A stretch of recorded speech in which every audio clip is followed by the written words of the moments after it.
What's going on, everyone? Coming up on today's show, we're going to talk about the latest Brandon Aiyuk trade rumors. The Browns signed a defensive end, so we have a lot to cover on today's episode. But make sure to hit that thumbs up button to start today's video. Now, let me just set the scene a little bit for the Brandon Aiyuk trade saga. I'm sure we've heard about it a bunch already, but we have some new information I want to share. So the initial report that came out Monday night from a 49ers beat reporter at NBC Sports said the Browns and Patriots have negotiated a trade framework with the 49ers. In order to trade for Brandon Aiyuk, two boxes have to be checked. You have to give a fair enough deal to the 49ers for them to accept a trade, and you have to meet with Brandon Aiyuk and his agent, give him a contract proposal that he would agree to once acquired in a trade. It would be silly. It would be borderline a fireable offense to trade for Brandon Aiyuk and not already have a contract extension in place for him to agree to. Otherwise, you find yourself in the exact same position the 49ers are in right now. Now, the Browns and Patriots have reportedly given contract offers to Aiyuk, and we appear to be waiting on a decision from Aiyuk. Now, the report that came out from NBC Sports was the Steelers and the Commanders were out. Now it's looking like maybe just the Commanders are out. Adam Schefter tweeted out on Tuesday, Steelers and 49ers re-engaged in conversations midday today regarding Brandon Aiyuk per league sources. As of Monday night, the 49ers-Steelers talk stalled, but there have been further conversations today in an ever-fluid situation that still involves other teams as well. I'm going to actually interrupt myself for a second here because after filming today's video, we got some more updates, and this is a very fluid situation, so I want to keep you guys apprised on the whole situation here. So Adam Schefter last night tweeted out sources. After inquiring about Brandon Aiyuk's availability, the Patriots had decided not to explore any further trade possibilities with the 49ers regarding their standout wide receiver. Patriots are excited about their young receivers and want to focus on them. I love that last sentence because you can just tell that was such a copy and paste from someone in New England's front office to Adam Schefter. But if the Patriots are out and the Commanders are out, because that was the initial reports we got from NBC Sports in the Bay Area, well, just do the quick napkin math. That leaves two AFC North teams in the entire NFL, the Browns and the Steelers. Now, the Steelers have seemed much more motivated to get a trade done for a lot longer. Now, maybe they've just been more public about it, and the Browns have had equal motivation, but just working behind the scenes. Although I don't think that's likely. I feel like a leak would have come out a long time ago if that was the case.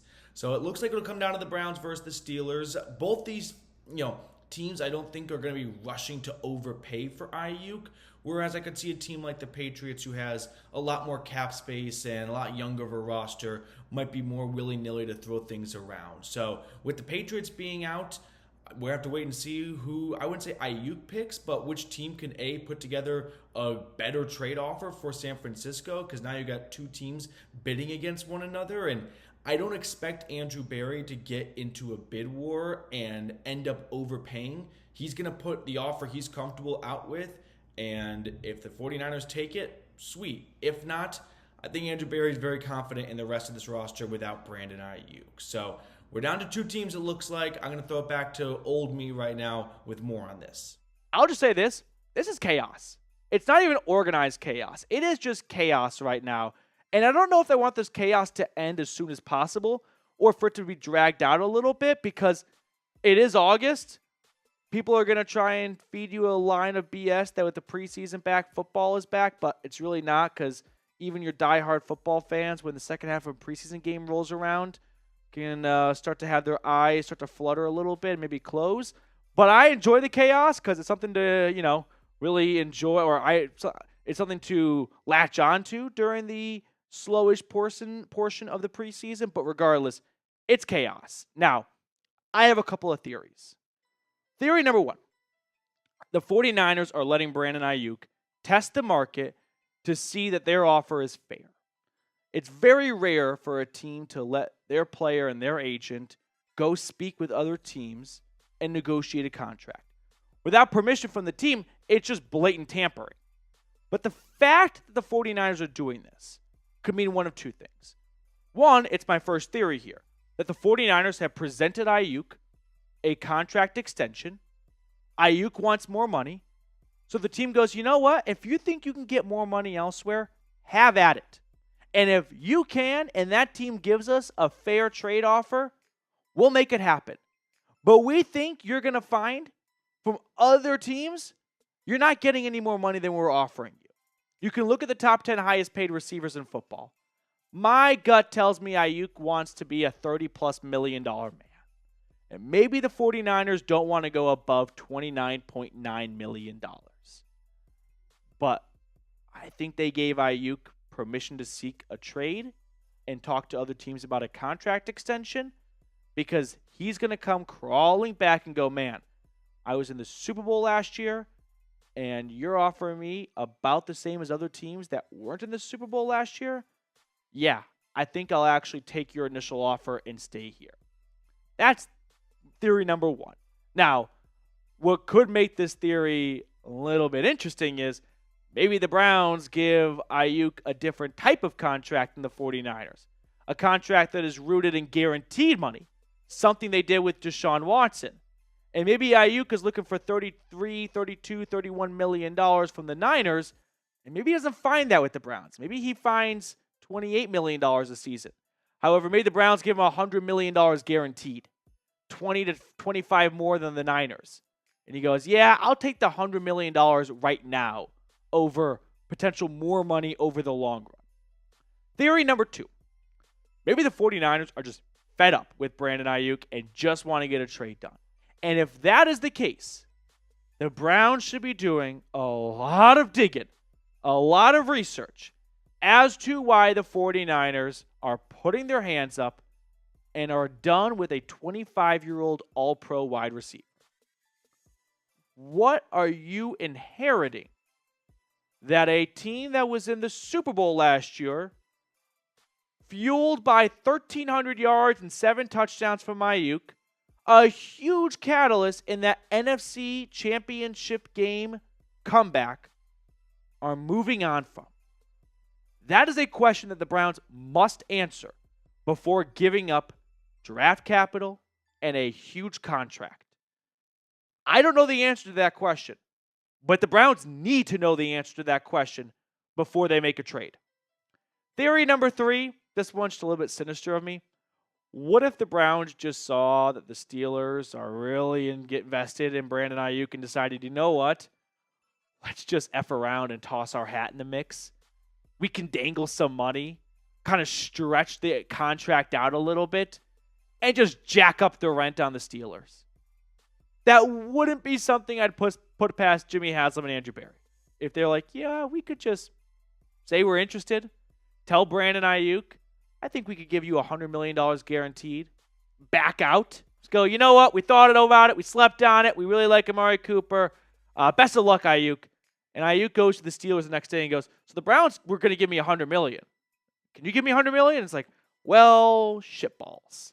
The Browns just tacked on an extra $10 to $15 million to our bill.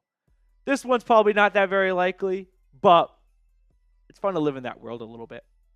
My theory, it's a little bit combination of the 3 theories, but I think the Browns may just have a big crush on Brandon Aiyuk. We saw that with Jerry Jeudy.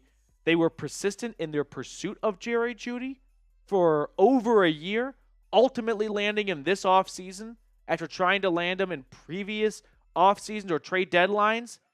And they probably just want to make an effort. They at least want to go inquire, see what the asking price is, see what Aiyuk's agent is seeking in a contract. And if they come away surprised going, it's not as much as we wanted or thought, we don't have to give up Amari Cooper, this is starting to make a lot of sense, and we really like the player. That's probably what's going on here because we know the Browns are rooted in trading for wide receivers. That's how they built their entire room, essentially. And if they feel like they can get a 25-year-old all-pro entering the prime of his career for what they deem to be a fair price for those types of services and production, I wouldn't put it past the Browns. Andrew Berry loves wheeling and dealing, and he has an owner who has no problem signing big, fat checks. A lot of other owners don't like doing that. Go make fun of your Bengals friends. That's why T. Higgins is leaving. Don't go make fun of your Cowboys friends. Jerry won't pay anyone. But the Browns, Andrew Berry, they come from a tree of the Philadelphia Eagles, who have 2 wide receivers in the top 10, like A.J. Brown, Devontae Smith, Jalen Hurts making $50+ million, plenty of guys on defense making a lot of money. It can be done. Poor owners just try to convince fans, and they've been doing it for a long time and very successfully, that it can't be done. That way, no one blames the owner for not spending more money. But we are seeing with some recent owners, you can't spend that much money. A GM can be a cap whiz and structure it so that the team can stay competitive and be fueled. I think that's probably what's going on here. So with that all being said, do you want to trade for Brandon Aiyuk? Just surface level. Is this a player you want to go after in a trade? Get it in the comment section and let me know. Now, next up on the show, we're going to talk about a defensive end signing made by the Browns. But first, I want to tell everyone about our friends over at Game Time. If you're trying to catch a Guardians game, a Browns preseason game, or any other local sporting event in your area, plus concerts, get started with Game Time today. Game Time offers the Game Time guarantee. If you find tickets in the same section and row for less, Game Time will credit you 110% of the difference. So take the guesswork out of buying MLB tickets with Game Time. Download the Game Time app, create an account, and use code CHATSPORTS for $20 off your first purchase. Terms apply, but again, create an account and redeem code CHAT Sports for $20 off your first purchase. I put all that information in the comments and description of today's video. Download Game Time today. Last minute tickets, lowest price guaranteed. So we got a roster signing made by the Browns, which might not look like a very important one to read up on, but I do think there is an important caveat to it.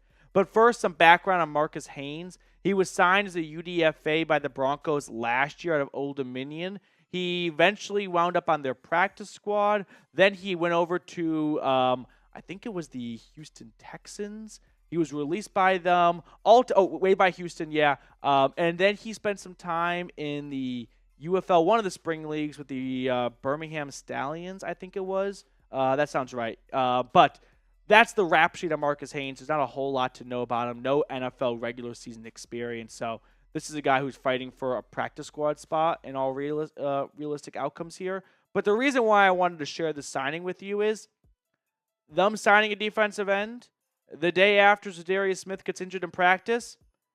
It made my heart skip a beat a little bit.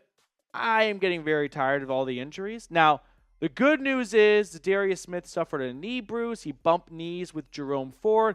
Kevin Stefanski, speaking to the media, says he'll be okay. It doesn't sound to be super serious, but ultimately, I think the Browns just went out and added another defensive lineman because look at their defensive line. Dalvin Tomlinson on the PUP list. Shelby Harris, injured. Za'Darius Smith, injured. Like, they just kind of need guys to run some drills at the moment. So I don't think Za'Darius Smith is the only reason why they added a defensive end, but I think he was just the straw that broke the camel's back in terms of we need to add a defensive lineman because we're kind of running out of bodies at this point. We've got a lot of guys with the trainers at the moment. I will say we are approaching bubble wrap time. I understand this is football, and guys need to kind of get that physicality juices flowing before the regular season starts. Hard to flip a switch if you don't get that going in the preseason or training camp. But, man, I'd like to have guys to field for week 1 of the regular season. And so far, they've got the longest PUP and NFI list combined. So we are approaching bubble wrap time. I'll put it there.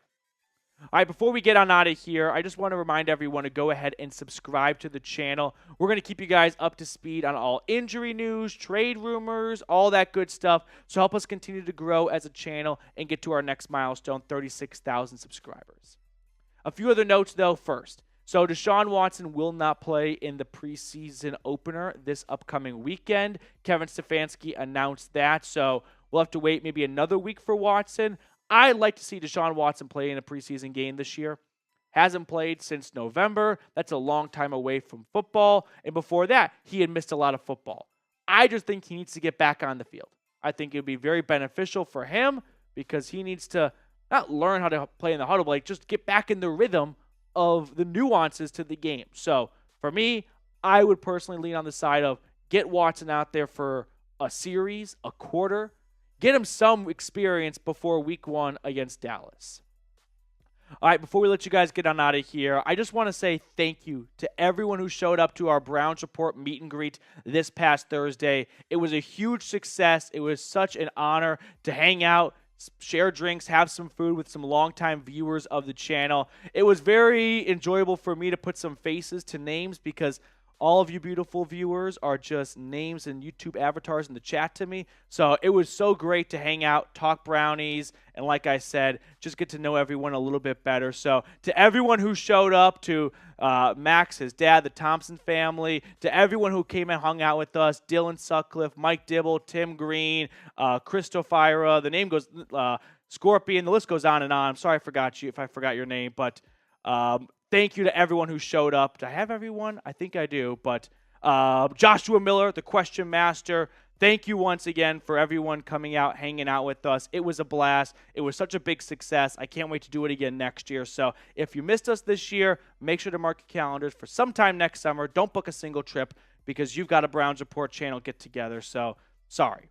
All right, I do want to get to our pick a card, which I am now rebranding, by the way, to the Dylan Sutcliffe pick a card. Dylan came out to our meet and greet. He's a big-time fan of the channel and a bigger fan of the Browns. He was very inspirational to me. So, Dylan, you were such a blessing to see. I really appreciate you coming out, dude. So, from now on, pick a card has been rebranded from off-season mode to the Dylan Sutcliffe pick a card time. Which card would you like to pick, Mr. Trace? I'm going to go 7 of hearts. 7 of hearts? Oh, yeah. I'm going to go with... Because Dylan's got a big heart. Does. I'm going to go with the Jack of Hearts. I like it. I think we got to go with the hearts. There we go. It was almost meant to be. 5 of hearts. Oh. 5 of hearts. What was the next one, just for curiosity? No. All right. Dylan, thank you, and to your dad for coming out. I really appreciate everyone. We had Mike Dibble there. We had Tim Green there. We had Christopher Stofira.